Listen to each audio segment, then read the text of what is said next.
하나님의 말씀은 오늘은 누가복음 11장입니다.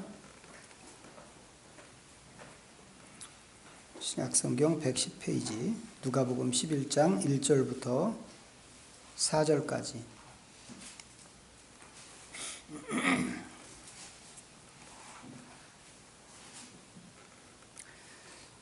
찾으셨으면 우리 주신 말씀을 다 같이 읽어보겠습니다. 11장 1절부터 4절 시작. 예수께서 한 곳에서 기도하시고 마치심에 제자 중 하나가 여짜오되 주여 요한이 자기 제자들에게 기도를 가르친 것과 같이 우리에게도 가르쳐 주옵소서. 예수께서 이르시되 너희는 기도할 때에 이렇게 기도하라. 아버지여 이름이 거룩히 여김을 받으시오며 나라가 임하시오며 우리에게 날마다 일용할 양식을 주시옵고 우리가 우리에게 죄 지은 모든 사람을 용서하오니 우리 죄도 사하여 우리를 시험에 들게 하지 마옵소서 하라. 아멘. 지난주에 우리가 좀 서론적인 얘기 했는데 오늘 복습이기도 하고 또 반복이기도 할 수 있는데 오늘 지난주에 했던 얘기를 좀 다시 한번 하도록 그렇게 하겠습니다. 무슨 얘기 했는지 혹시 기억하시나요? 지난주에? 늘 새로운가요? 자, 로마서 8장에 있는 본문 우리가 좀 봤었죠. 이제 그 본문에 있는 말씀을 기준으로 해서 근거로 해서 우리는 기도할 줄 모르는 사람이다. 이제 이런 얘기 좀 했었고 이제 거기에 덧붙인 얘기가 우리는 본래 기도하기를 싫어하는 존재라고 하는 것도 좀 말씀드렸습니다. 이제 그렇지만 기도는 뭐라고 그랬나요? 영혼의 호흡이고 하나님과의 대화라고 그랬습니다. 그렇기 때문에 할 줄 몰라도 해야 하는 게 기도고 하기 싫어도 해야 하는 게 기도입니다. 안 하면 나만 죽는 거란 말이죠. 왜 죽나요? 호흡이 끊어지니까. 호흡이 끊어지니까 죽는 겁니다. 자, 그래서 이 기도는 어떻게 해서든지 꼭 해야만 하는 일이고 또 그렇기 때문에 우리 자신을 좀 하기 싫어도 이렇게 기도하는 자리에다가 끌어다가 앉히는 것이 굉장히 중요한데 문제는 뭐냐면 할 줄 모르는 기도를 어떻게 할까 하는 겁니다. 어떻게 해야 할까? 방법은 하나밖에 없죠. 배우는 겁니다. 기도하는 법을 배우는 것. 혹시 적어도 이제 여기 있는 우리들은 그래도 신앙생활을 좀 한 사람들인데 기도를 배우신 적 있나요? 저는 생각해 보면 제가 이제 1977년도부터 이제 교회를 다니기 시작했는데 그때부터 지금까지 이렇게 뒤돌아보면 기도를 배운 적 없는 것 같아요. 이게 되게 웃긴 일이란 말이죠. 생각해 보면 교회가 기도를 엄청 중요하게 생각하고 또 강조합니다. 기도는 열심히 해야 한다. 열심히 하라고 강조하고 막 끌어다가 모아서 앉혀놓기도 하고 또 기도는 이제 아까 말씀드린 것처럼 기도는 하나님의 대화라고 강조하고 영혼의 호흡이라고 강조하고 그런단 말이죠. 그런데 그렇게 중요한 기도를 하라고는 하는데 이걸 어떻게 해야 하는지에 대해서는 거의 가르치지 않았단 말이죠. 적어도 저는 그랬어요. 저는 배운 적이 없습니다. 배운 적도 없는데 어떻게 기도하나? 어깨너머로 배운 거죠. 저 사람 어떻게 기도하나 이렇게 보고 그대로 따라서 한 게 이제 기도라고 생각하지 않았나 싶습니다. 근데 이제 어깨너머로 배운 게 이제 그나마 이렇게 기도문 같은 거라도 좀 갖고 배웠으면 좋겠는데 그렇게 한 적도 없습니다. 그러다 보니까 이 기도가 늘 자기 소견에 오른 대로 하는 그런 기도일 수밖에 없는 것 같아요. 그래서 그냥 열심히 기도하고 많이 기도하면 그게 잘하는 거라고. 제 후배 중에 하나도 그런 친구 있어요. 막 기도를 막 하루에 한 3시간씩 이렇게 기도하는데 문제는 막 그거 갖고 이렇게 다른 사람을 정죄하는 거예요. 너 나보다 기도 많이 해? 이러면서. 많이 하면 그게 하나님 앞에서 잘하는 거라고 생각하기 때문에 이제 그런 행동들이 나올 수 있는 거죠. 이제 그 문제는 뭐냐면 그렇게 하다 보니까 우리의 기도가 이방인의 기도 수준에 그냥 머무르기가 쉽다라고 하는 겁니다. 사실 기도는 따로 배우지 않아도 우리가 얼마든지 할 수 있습니다. 왜요? 세상 사람들 다 기도하거든요. 어지간한 사람들 다 기도합니다. 무엇을 믿는가 그것과 상관없이 사람들은 다 기도합니다. 이제 그런 속에서, 그런 분위기 속에서 우리가 문화적으로 기도를 습득한 거죠. 그래서 사람들이 보통 생각하는 그것을 우리도 그냥 기도라고 생각하고 그냥 하는 겁니다. 다만 이제 기도를 받는 대상이 다르다라고 이제 이렇게 생각할 뿐인데, 중요한 것은 뭐라고 그랬어요? 그것이, 그렇게 우리가 문화적으로 습득한 그것이 과연 예수님께서 말씀하셨던 프로슈케라고 하는 그런 차원의 기도인가 하는 겁니다. 예수님이 생각하신 것하고는 전혀 다른 기도를 하면서도 내가 기도하고 있다라고 이렇게 생각하고 확신하고 그냥 갈 수 있다고 하는 거죠. 그렇게 기도하면서 또 사람들은, 모든 사람들이 마찬가지인데, 기도에 대해서 나름대로의 생각을 갖고 있습니다. 이제 저는 그것도 자기소견에 옳은 어떤 견해라고 생각을 하는데, 예를 들어서 이런 거죠. 하나 예를 들 수 있는 게 기도문으로 기도하는 겁니다. 기도문으로 기도하는 거. 일단 이제 성경에 보면 기도문 되게 많이 나오죠. 알고 계시나요? 기도문이 의외로 많습니다. 그래서 성경 열어보면 뭐 바울이 했던 기도도 한두 개가 아니에요. 여러 군데 바울의 기도가 나옵니다. 솔로몬이 한 기도도 있죠. 긴 솔로몬의 기도. 성경 봉헌하고 하는 그런 기도.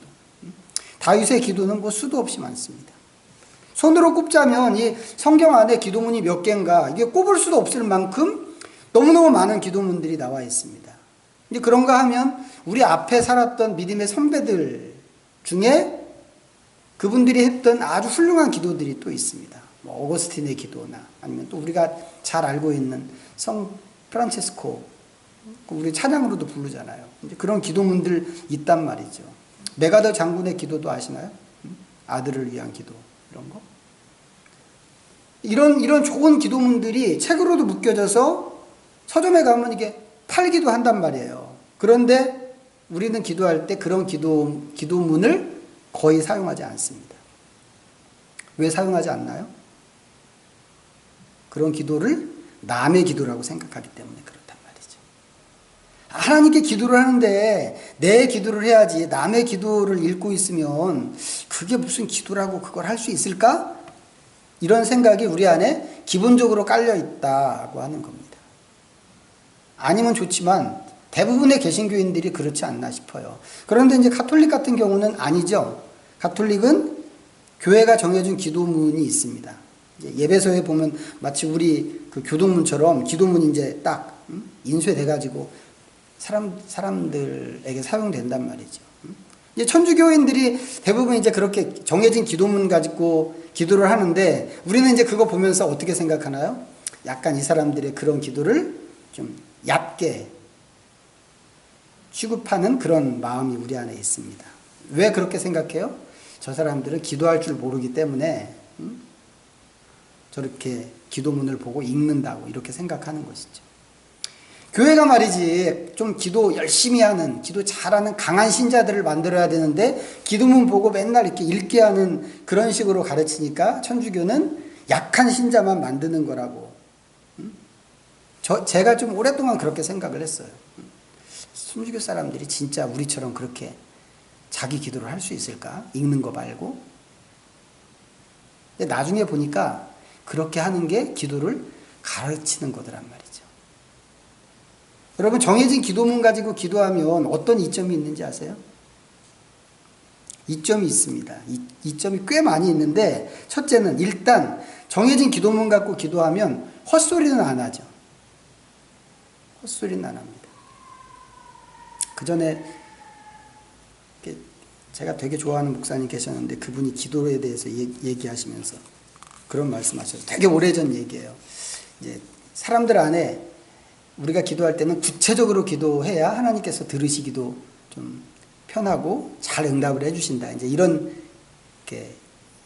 설들이 좀 우리 안에 있었다고 하면서 이제 그 목사님이 예를 들어주시는데 어떤 분이 그렇게 기도했대요. 하나님, 나에게 아파트를 주십시오. 아파트를 주시는데 창문 밖에 동산이 보이고 화장실이 2개 있고, 그때는 화장실 2개 있는 아파트가 이제 처음 막 나올 때였어요. 뭐 지금이야 뭐 어지간하면 그렇게 하지만. 그리고 럭키 모노륨이 깔려있는, 그때 이제 바닥 럭키 모노륨 최고로 좋은 그런 바닥 장식재라고 생각하는 그런 아파트. 그렇게 기도했다는 거예요. 큰 창문 밖에 동산이 보이고, 바닥은 럭키 모노륨이 깔리고, 화장실이 2개 있는 그런 아파트를 주십시오. 그렇게 기도하는 사람이 있었다고 그러면서 그 목사님이 하시는 말씀이, 여러분 그건 기도가 아니고 햇소리입니다. 이렇게 말씀하시더라고요. 제가 청년 때 들었던 얘기입니다. 근데 정해진 기도문으로 기도하면 그런 헛소리는 안 한다 이거죠. 자, 그런가 하면 이 정해진 기도문 가지고 계속 반복하게 되면 어느 자리까지 가게 되냐면 그 다음에 계속 이게 누적되고 또 누적되고 그러면 그 기도에 내 마음을 담게 되는 단계가 나옵니다. 종이에 인쇄된 기도인데 그게 시간이 지나면 남의 기도가 아니고 내 기도가 된다라고 하는 거죠. 그리고 이런 식으로 계속해서 기도하게 되면 그 다음에는 기도에 틀이 생기는 겁니다. 그래서 하나님께 기도한다고 할 때 무엇을 그 틀 안에 담아야 하는가를 자기도 모르게 배우게 된다 이 말이죠. 울타리를 딱 쳐서. 그리고 그 울타리 속에 단어들을, 우리가 쓰는 단어들, 기도의 단어들을 넣는데 아주 정제된 그런 단어들을 그 안에 담아서 하나님께 올려드리게 된다 이 말이죠. 또박또박 기도하는 겁니다. 이렇게 훈련한 사람들이 나중에는 어떻게 될까요? 진짜 깊은 기도를 하는 거죠. 기도문 없어도 자기 기도를 깊이 하게 됩니다. 이런 식으로 훈련하는 것이 되게 중요하다고 생각을 해요. 중요한 이유가 뭐냐면 이게 아기들이 말을 배우는 것하고 같은 방법이기 때문에 그렇습니다. 애들이 말을 배울 때 모방으로 배우잖아요. 처음에는 잘 모방도 못하지만 이렇게 까까 뽀뽀 뭐 이렇게 하는 걸로 시작을 한단 말이죠.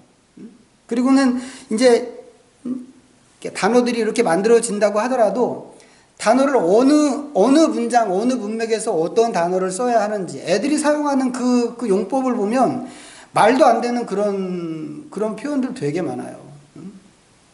저희 애들 보니까 초등학교 졸업할 때까지도 어차피라는 그 단어를 어디다 붙여야 되는지 잘 모르더라고요. 근데도 애들이 툭툭 그걸 쓰는 거예요. 근데 저희 애만 그러는 줄 알았더니 얘네 친구들이 다 그런 모양이더라고요. 근데 그렇게 이렇게 문맥에 맞지 않는 표현들을 사용하는데 부끄러워하지 않는단 말이죠.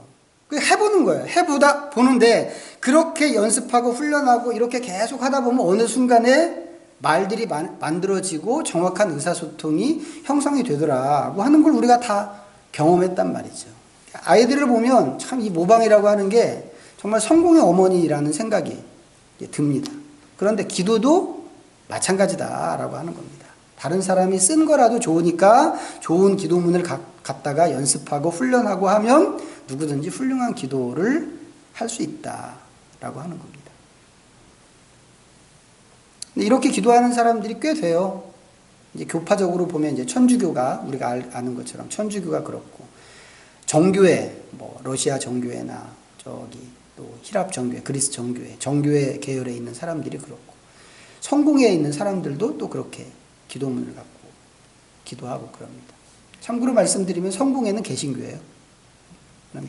이 종교개혁 라인 안에 들어와 있는 사람들 중에도 그렇게 기도문을 가지고 기도하는 그런 사람들이 있는데 기도문이 우리의 기도를 훈련하는데 굉장히 탁월한 도구다라고 하는 겁니다.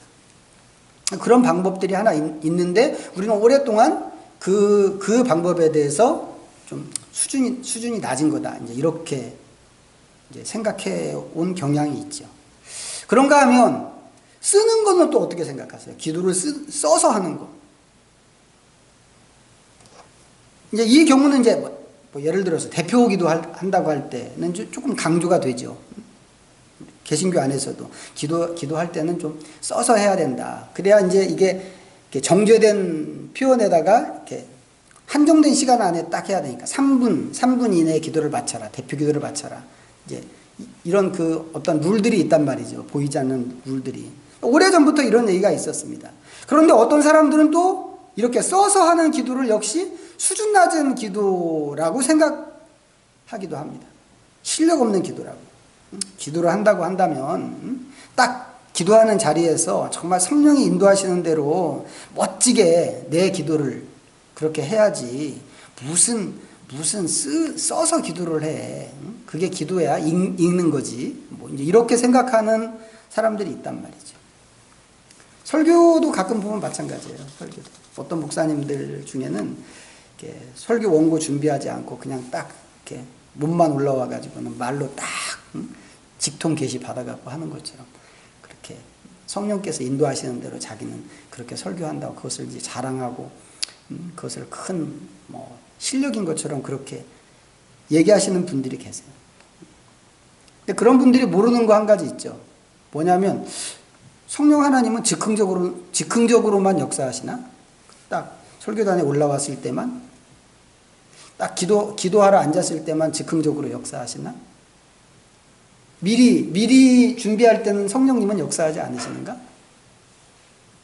성령님 그렇게 하시잖아요. 그러니까 이거는 실력 있고 이거는 실력 없다. 이렇게 할 수 있는 게 아니란 말이죠. 오히려 긴 시간 동안 기도하면서 준비한다고 한다면 그게 더 바른 것이 아닌가 생각합니다. 기도문 한 장을 준비하는데 어떤 때는 진액이 빠질 때가 있어요. 쓸데없는 소리 안 하고 딱 정제된 표현만 사용하려고 할 때 더더욱 그런데 썼다 지우고 이걸 아주 수십 번 해야 기도문 하나가 나오는 그런 경우도 되게 많단 말이죠. 그렇게 준비하는 사람들이 자기 지식으로만 준비하겠어요? 아니란 말이죠. 오히려 준비하는 과정 전체가 기도고 그 과정에서 하나님의 도움을 간절히 구하면서 그런 준비를 한다고 하는 거죠.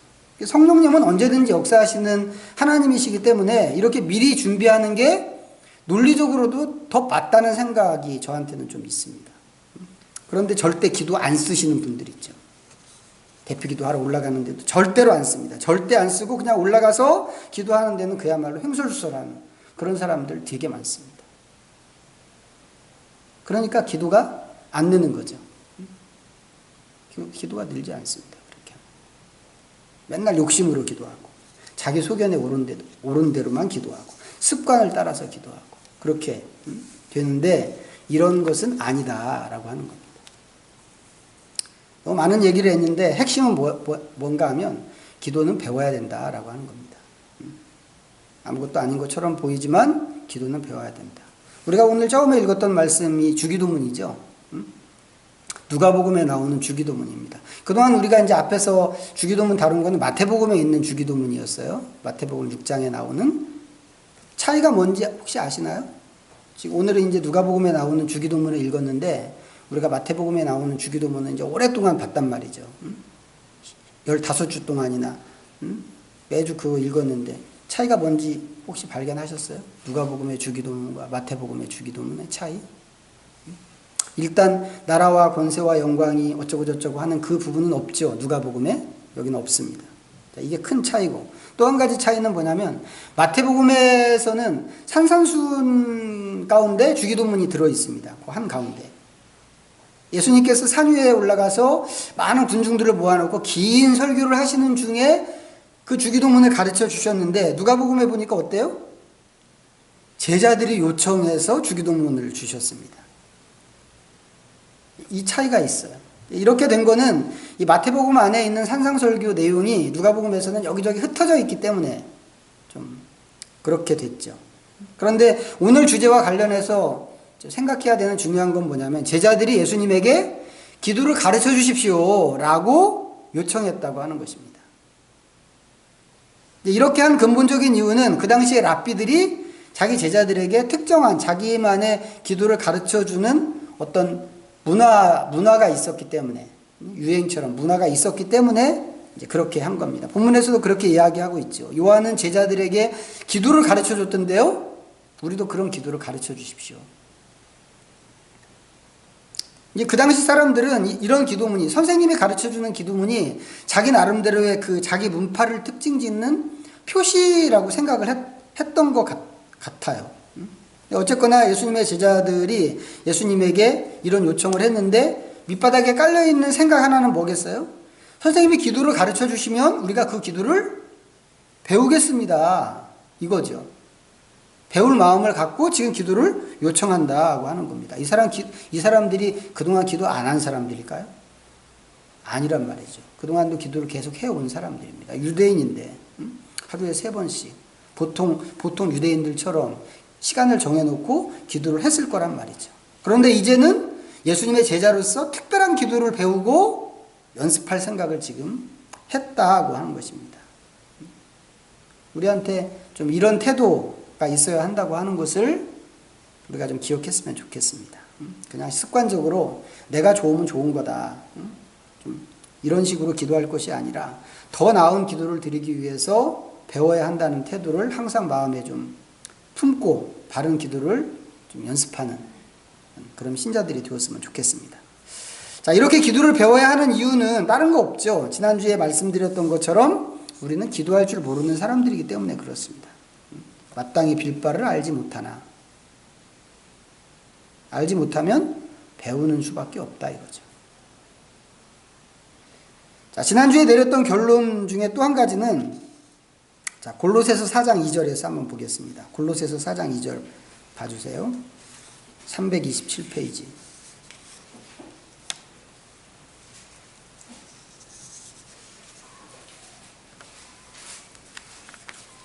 골로새서 4장 2절 말씀. 자, 같이 읽어보겠습니다. 시작. 기도를 계속하고 기도에 감사함으로 깨어있으라. 사도 바울이 골로새 교회에 보낸 편지에서 지금 한 줄 쓴 권면입니다. 되게 짧은 구절이에요. 짧은 구절인데 기도에 대해서 3가지를 가르쳐주고 있습니다. 3가지. 뭔가요? 첫째, 지속적으로 기도해야 된다 이거죠. 지속적으로.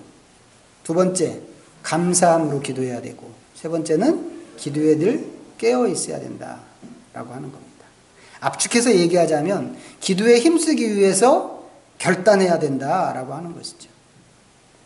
바울이 이런 권면을 하는 이유가 뭘까요? 딴 거 아니죠. 기도는 저절로 되는 게 아니기 때문에 그런 것입니다.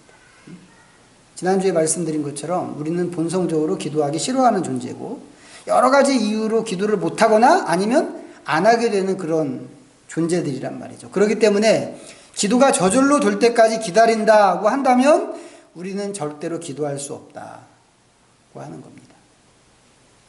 그럼 어떻게 해야 될까? 기도하기 싫어도 할 수 있게끔 기도하는 자리에다가 나 자신을 끌어다가 앉혀야 된다 이거죠.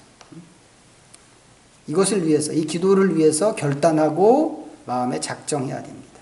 언제, 어디서 기도를 할 것인지 정하고 그 시간을 지켜야 된단 말이죠. 이 훈련이기 때문에, 한 20년쯤 전에 저희 부부가 이제 진로를 이렇게 준비하고 이제 다음 진로를 결정하기 위해서 좀 이렇게 한가하게 있었던 때가 있었어요. 이제 그때 저희가 서울의 그 영락교회 기도원으로, 영락교회 기도실로 매일 같이 출근을 했거든요. 그 기도실이 이제 지금은 없어졌는데 그때는 되게 좋았어요. 분위기도 좋고 이렇게 마룻바닥에다가 조명도 되게 좋고 그 분위기가 이제 좋고 기도도 이제 저희가 기도도 해야 되고 그래서 이제 매일 거기를 갔는데 낮 12시만 되면 기도하러 오는 일단의 사람들이 있는 거예요. 젊은 사람들이 12시에 와가지고는 1시간을 꼬박 기도하고 가는데 제가 보니까 그 사람들이 전부 그 근처 사무실에서 일하는 회사원들이었습니다. 그런데 그 사람들이 매일같이 그 시간에 똑같은 시간에 기도하러 오는 겁니다. 여러분 12시에서 1시면 이게 점심시간이잖아요. 근데 그 시간에 이 사람들이 기도를 하러 와서 1시간을 기도를 하고 가더란 말이죠. 제가 옆에서 이렇게 보면서 걱정스러웠어요. 아니 이 시간에 이렇게 기도하러 오면 밥은 언제 먹나? 근데 그 사람들이 그렇게 기도하러 와서 매일같이 그렇게 기도하고 가는 겁니다. 뭐예요? 그 사람들 나름대로 정한 거죠. 그 시간을. 점심을 포기하고서라도 하나님께 기도하는 시간을 꼭 확보해야 되겠다라고 마음에 다짐을 한 겁니다. 그런 사람들이 꽤 많았는데 젊은 사람들이 그렇게 하는 거 보고 제가 깜짝 놀랐습니다. 그런데 그렇게 해야 된다라고 하는 겁니다. 시간을 정하고 장소를 정하고 무엇인가를 내게 있는 중요한 것을 포기하고서라도 하나님 앞에 나오는 그 시간과 장소를 확보할 수 있어야 된다 이 말이죠. 이렇게 하지 않으면 수도 없이 많은 정말 5만 가지 핑계들을 다 대게 되거든요. 오늘은 뭐 때문에 조금만 뒤로 미룰까 여러 가지 핑계들을 대게 되는데 핑계를 대기 시작하면 죽었다 깨나도 우리에게 기도할 기회는 오지 않는다라고 하는 겁니다. 자, 이런 식으로 기도한 사람들이 성경에서도 또 여전히 많이 있습니다. 당장 예수님만 하더라도 그렇죠. 예수님 되게 피곤한 상태에서도 기도 시간을 꼭 확보하셨는데 예수님은 주로 밤에 기도하러 가셨죠. 일 다 마치고. 베드로도 기도했어요. 시간을 정해놓고 다른 유대인들과 마찬가지로 꼬박꼬박 기도했습니다. 한번 찾아보시겠어요? 베드로의 경우 사도행전 3장입니다. 사도행전 3장 190면 자 읽습니다. 시작 3장 1절 시작 올라갈세 아멘. 자, 한 군데 더 보죠. 10장 9절입니다.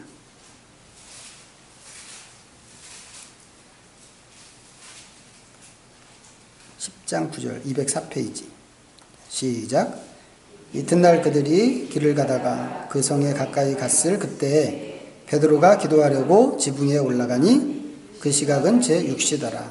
자, 3장에서는 제9시에 기도하러 갔어요. 10장에서는 6시에 기도하러 갔습니다.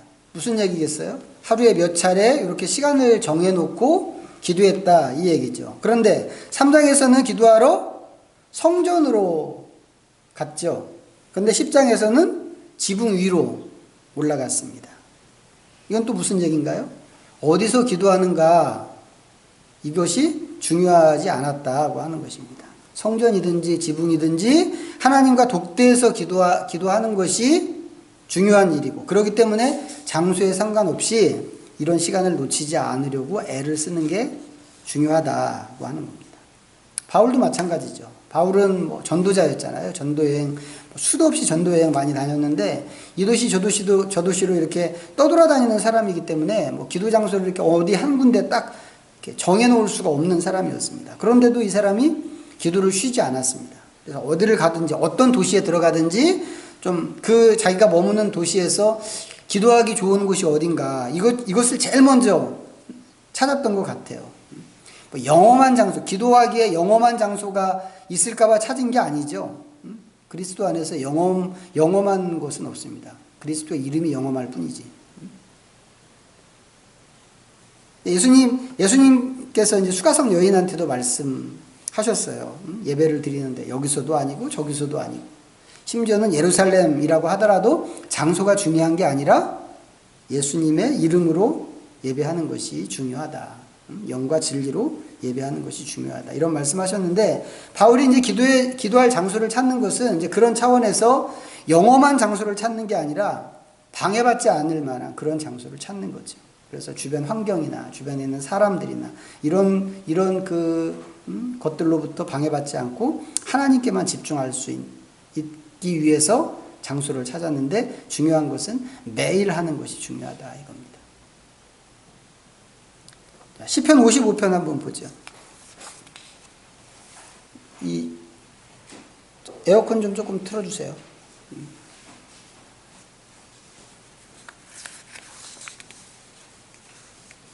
시편 55편 841면 16절과 17절입니다. 다 같이 시작.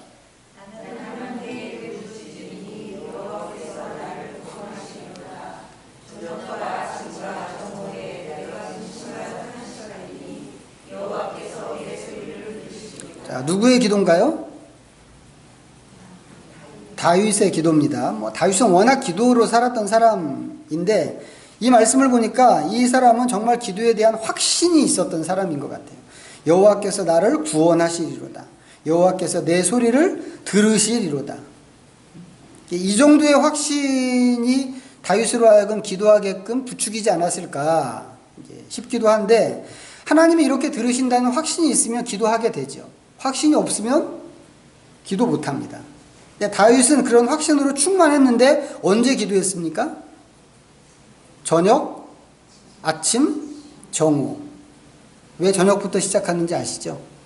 유대인들은 저녁부터 하루를 시작한단 말이죠. 창세기에도 그렇게 되어 있잖아요. 창조 때. 응? 저녁이 되고 아침이 되니 이는 몇째 날이다. 이렇게. 이게 유대인들의 이제 그 날짜를 날을 세는 방식인데, 다윗은 이제 어쨌거나 이제 그런 시간 개념 속에서 아침, 점심, 저녁, 이렇게 하루에 3번 기도했습니다. 다른 유대인들도 이제 그 방식을 따른 것 같아요. 그래서 베드로도 이제 그렇게 기도했죠. 자, 그런가 하면 하나님께서 제사 제도를 주실 때는 하루에 2번 매일 제사를 드리라고 이제 말씀하셨습니다. 아침에 1번, 저녁에 1번 제사를 드리는 겁니다. 이제 이런 제사를 상번제라고 그래요. 매일매일 드리는 제사이기 때문에 상번제라고 하는데, 절대로 이 제사는 빼먹으면 안 되는 겁니다. 가끔 이제 특별한 일이 있어서 제사를 드리는 경우도 있어요. 뭐 속죄제나 아니면 속건제나 아니면 어떤 절기 때 제사를 드리는 경우가 있는데, 이런 제사를 거창하게 드린다고 하더라도 상번제로 드리는, 이 아침 저녁으로 드리는 이 매일의 제사는 계속해서 드려야만 합니다. 무슬림들은 몇 번 기도하는지 아세요? 5번. 하루에 5번입니다. 무슬림들은 이렇게 5가지 기둥이라고 그래서 이렇게 좀, 이렇게 무슬림들은 의무적으로 갖고 있는 그런 그 믿음의 고백들이 있어요. 조금 얘기하면, 첫째는 신앙 고백입니다. 알라는 하나님이고 무함마드는 알라의 선지자입니다. 라고 이렇게 늘 고백해야 됩니다. 이 신앙 고백해야 되고, 또 하나는 기도, 하루에 5번 하는 기도. 어디에 있든지 상관없어요. 기도 시간 딱 되면 이 기도 방석 펴놓고 기도하는 겁니다. 어디를 향해서? 메카 있는 방향을 향해서 기도하는 겁니다. 3번째는 금식이 있습니다. 금식. 1년에 한 번은 금식해야 되는데 한 달 금식하는 겁니다. 라마단 5월에. 뭐 한 달 동안 내내 그렇게 금식하는 건 아니고, 이제 해 뜨기 전에 먹고 해 진 다음에 먹는 거예요.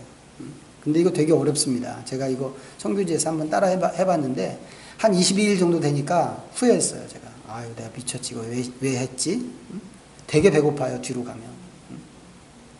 아침 저녁으로 먹고 하는 건데도. 근데 그거를 모든 무슬림들이, 대부분의 무슬림들이 다 합니다. 이게 3번째. 4번째는 구제 있습니다. 가난한 사람들을 위한 구제. 보통은 이제 금요일 날 구제해요. 먹을 것을 만들어서 가난한 이웃들하고 나누는데, 금요일이 이제 그 사람들의 성일이기 때문에 그렇습니다. 그리고 마지막 5번째는 이제 성지순례가 있습니다. 생애에 한 번 이상 메카를 가서 이제 순례하고 거기 가서 예배 드리는 게 이 사람들의 의무입니다. 근데 대부분의 무슬림들이 이 5가지 의무를 마음에 담고 삽니다. 물론 이제 안 그런 사람도 있어요. 지금 현대적으로는 막 돈에 물들어서 막 돈 버는데 이렇게 빠져 있는 사람들, 그런 사람들은 그렇게 하지 않는데, 그래도 대부분은 이제 이런 의무를 잘 지키려고 이제 애를 씁니다. 무슨 얘기냐면, 신을 잘 섬기겠다고 하는 사람들은 누구든지 이렇게 하더란 말이죠. 시간을 정해놓고 기도하는 전통 가운데 머문다라고 하는 겁니다. 이게 도움이 되기 때문에 그러는 겁니다. 또 우리의 그 기도하기 싫어하는 우리의 본성을 제어시키고 거기에 딱 복종시키는데도 이게 도움이 되는 거죠. 그러니까 우리도 기도할 때 좀 이런 부분들을 좀 신경을 써야 되는 거예요. 이렇게 마음에 다짐하고 매일 기도하자. 매일. 물론 이제 꼭 같은 장소일 필요도 없고 뭐 같은 시간일 필요도 없는데, 하지만 이제 장소를 정하고 시간을 정하면 훨씬 더 잘할 수 있다 이거죠. 적어도 내가 약속, 이 시간은 하나님과 만나는 하나님과의 약속이야 라고 이렇게 딱 박아놓을 수 있잖아요. 다른 사람하고 약속할 때도, 잡을 때도 먼저 이제 선약이 있으면 스케줄을 거기에다가 이렇게 피해서 잡는 것처럼, 하나님과 약속을 하면 다른 일을 잡을 때 그것을 피해서 잡을 수 있단 말이죠. 그렇기 때문에 이런 약속이 좀 필요합니다. 우선순위를 두기 위해서. 물론 이제 우리가 무슬림처럼 뭐 5번씩, 하루에 5번씩 그렇게 기도할 수 없습니다. 아니면 뭐 유대인들처럼 다윗처럼 이렇게 뭐 3번씩 기도하기는 어렵죠. 어렵지만 매일 하겠다고 하는 그런 정도의 결심은 할 수 있어야 된다라고 하는 겁니다.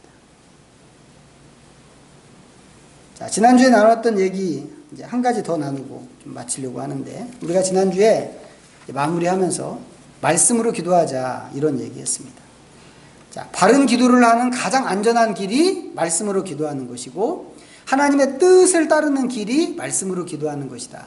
이렇게 말씀드렸죠. 자, 고린도전서 2장 말씀 한번 찾아볼까요? 고린도전서 2장 13절.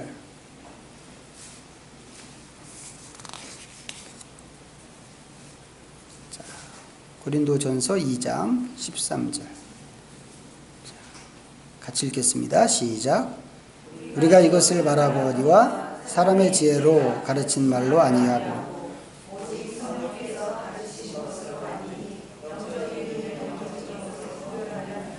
자, 모든 성경은 하나님의 감동으로 된 것이라고 그랬죠. 성령께서 성경 저자들에게 영감을 주셔서 성경을 기록하도록 그렇게 하셨습니다. 그래서 성경을 쓸 때 사람들이 사람 생각으로 쓰지 않고 자기 생각으로 쓰지 않고 하나님의 말씀으로 성경을 기록할 수 있도록 그 과정을 성령 하나님께서 지켜주셨습니다. 그래서 말씀으로 기도하면 어떤 유익이 있는가?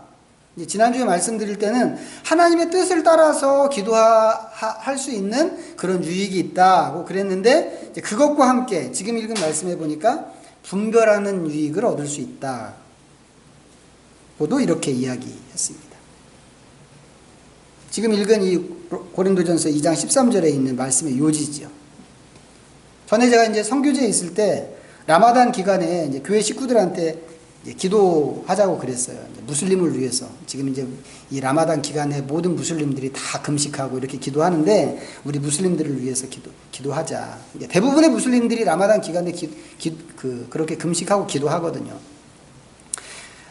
제가 기도하자고 한 건 무슨 뜻이겠어요? 뭐 기도하자고 한 거겠어요?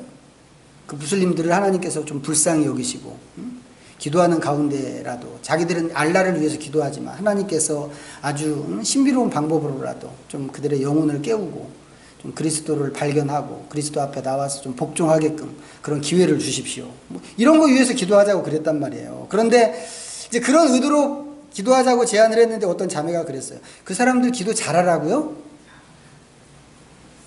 얘는 이제 원래 무슬림으로 있다가 교회로 들어온 지 얼마 안 되는 애지. 응? 모르기 때문에 그렇게 얘기하는 거예요. 모르면 그렇게 반응할 수 있다고 하는 겁니다.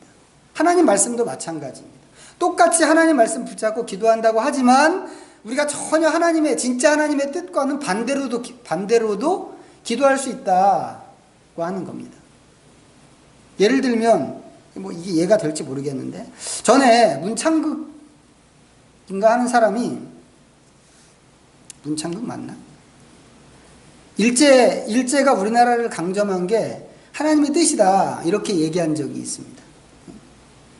이 사람이 온누리교회, 서울 그 서빙고 온누리교회 가고 막 사람들 앞에서 간증도 하고 하는 사람이거든요. 이 사람 총리 후보자로 한번 나왔다가 떨어졌던 걸로 그렇게 기억하는데, 그런 사람이 어쨌거나 일제 강점이 하나님의 뜻이다 이렇게 얘기하면 되게 많은 사람들이 좀 그렇게 생각하지 않겠어요?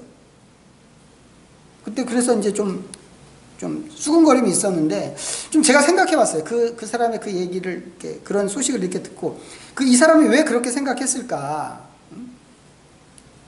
교회 앞에 나와서 막, 하나님께서 자기 생애에서 어떤 일을 하셨는가, 이런 거 간증하고 할 정도면, 그래도 믿음도 있고 한 사람일 텐데, 왜 그런 얘기를 했을까?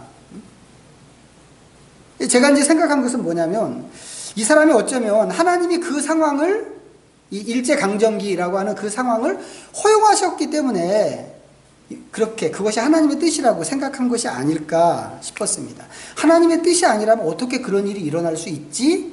라고 하면 그렇게 생각할 수 있단 말이에요. 그렇게 말할 수 있단 말이죠. 근데 그렇게 생각하는 사람이 문창극 씨 말고도 또 상당히 많이 있을 거라고 생각해요. 그런데 이런 것도 있습니다. 아담과 하와가 선악과를 따먹은 것은 하나님의 뜻일까? 선악과를 따먹었다고 하는 것은 이미 일어난 사건이잖아요.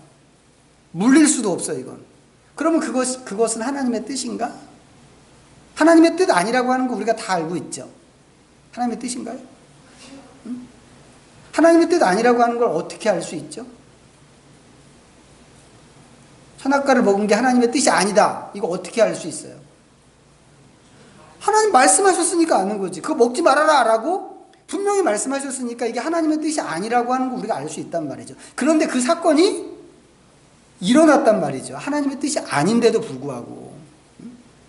그래서 우리가 발견하는 게 뭐겠어요? 하나님이 원하지 않는 것, 하나님의 뜻에 반하는 일인데도 이렇게 우리 일상에서 우리가 사는 이 역사 속에서 일어날 수 있구나. 그런 일이 일어날 수 있구나 라고 하는 것입니다. 여러분, 죄라는 말이 원어적으로 죄라는 말이 하나님에게서 관역을 비껴간다 이런 뜻이거든요. 화를 쏘면 화살이 관역에 가서 딱 맞아야 그게 선인데 이 관역이 안 맞고 관역에서 이렇게 비껴나가는 게 그게 죄란 말이죠. 죄고 악이란 말이에요. 그 모든 것이 하나님에게 가서 딱 맞으면 그게 선이고 하나님에게서 비껴가면 그게 악입니다. 그러니까 하나님의 뜻이면 그 하나님의 뜻은 항상 선이어야 된단 말이에요. 항상. 근데 일제강점이 하나님의 뜻이라고 한다면 그 역사는 틀림없이 선이 되는 거죠. 논리적으로 선이란 말이에요. 그런데 그 일이 과연 우리한테 선인가? 선일 수 없단 말이죠. 우리한테는 틀림없이 그 역사 자체가 악이란 말이에요. 일제가 악한 마음과 악한 계획을 가지고 우리를 침략하는 거죠. 강제 노역, 강제징용, 아니면 위안부 이런 것들 전부 의심할 여지가 없이 전부 악이란 말이죠. 그럼 생각해 보세요. 이 선과 악 사이에서 이 일제강점이라고 하는 사건을 어느 위치에 두느냐에 따라서 기도의 방향이 달라질 수 있다고 하는 겁니다. 이게 하나님의 뜻이다 아니다 에 의해서 기도 자체가 달라진단 말이죠. 하나님의 말씀을 붙잡고 기도해도 모르면, 그 말씀을 잘 모르면 전혀 엉뚱하게 기도할 수도 있겠다라고 하는 것입니다. 근데 조금 전에 읽었던 고린도전서 2장 말씀은 뭐예요? 그렇더라도 성령께서 말씀하신 이 하나님의 말씀을 계속해서 읽고 묵상하고 그것으로 기도하기를 계속하면 지혜를 얻고 결국에는 분별을 얻는다 라고 하는 것입니다. 그렇게 되어야 되죠, 우리가. 근데 그렇게 되려면 우리가 기도만 해서는 안 되고 성경을 그만큼 또 지속적으로 읽어야 되고 많이 읽어야 됩니다. 이 얘기는 다음에, 성경에 있는 건 다음에 또 기회를 얻어서 자세하게 할 건데, 자, 오늘은 이제 지난주에 나눴던 말씀인데 이제 보충적으로 좀 다시 한번 했다고 생각하시면 되겠어요. 정리하면 이겁니다. 다 된 것처럼, 적어도 우리 수준에 있어서 다 된 것처럼 생각하지 말고 기도하는 데 있어서 끊임없이 배움의 태도를 갖자라고 하는 거 한 가지가 있고요. 또 하나는 안 돼도, 기도라고 하는 것이 잘 안 돼도 열심히 기도하자라고 하는 겁니다. 그것을 위해서 기도를 위해서 약속을 정하자고 그랬습니다. 하나님과 만나는 약속. 언제, 어디서 만날 것인지. 시간과 장소를 확정할 수 없다고 한다면 하루에 한 번, 매일매일 만나겠다. 그 정도 선에서라도 결단을 하자라고 하는 겁니다. 그리고 말씀 붙잡고 기도하기를 끊임없이 연습하자라고 하는 겁니다. 이 세 가지 정도를 우리가 놓치지 않았으면 좋겠어요. 그리고 잘, 이 기준대로, 이 결심대로 좀 하나님 앞에 계속해서 지속적으로 나가는 우리 모두가 되었으면 좋겠습니다. 다음 주에는 좀 더 실제적인 기도, 그 얘기로 좀 넘어가도록 하겠습니다. 기도합니다. 하나님 아버지 고맙습니다. 우리에게 다시 한번 기도를 생각하게 해주신 것을 감사합니다. 우리가 이방인의 기도를 따르지 않고 정말 예수님께서 인정하시고 받으실 만한 바른 기도를 우리가 하기를 원합니다. 우리가 무엇으로 어떻게 기도해야 하는지 우리는 본래 기도할 줄도 모르고 기도하기를 싫어하는 존재인데 어떻게 그런 자리에 나아갈 수 있을지 모르겠습니다. 우리의 연약함을 아시는 하나님, 오늘 들은 말씀처럼 이 내용처럼 우리의 마음에 먼저 결심과 결단이 있도록 도우시기를 바랍니다.